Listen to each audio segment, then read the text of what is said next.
Malacanang says all is set for the 23rd World Economic Forum on East Asia, which gets underway in Makati City tomorrow. Some 1,000 delegates from 40 countries, including 10 heads of economies, are expected to attend the event.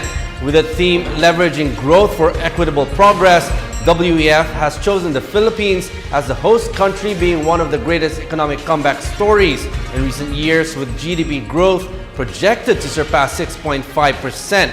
More from Rocky Ignacio. It will be a busy week for President Aquino. Malacanang assured the country's readiness to receive world leaders for the 23rd World Economic Forum in East Asia. Presidential Communications Secretary Sonny Coloma said security measures are in place to ensure the safety of world leaders as well as other economic leaders.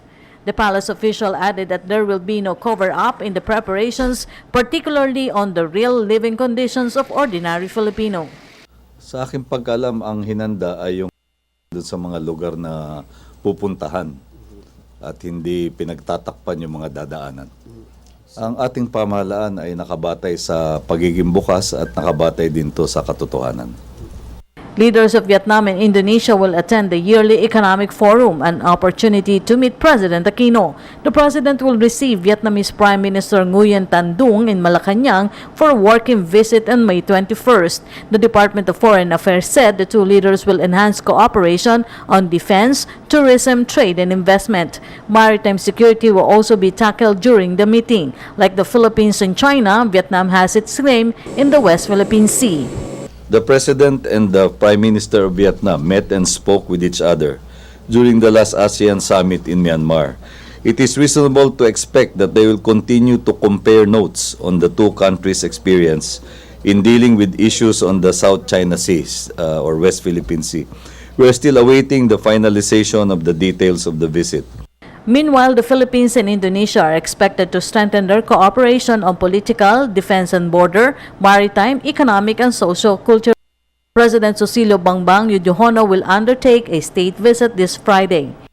The Philippines and Indonesia have just concluded in Jakarta an agreement or discussions on an agreement on the on the delimitation of the exclusive economic zone boundaries between the two countries.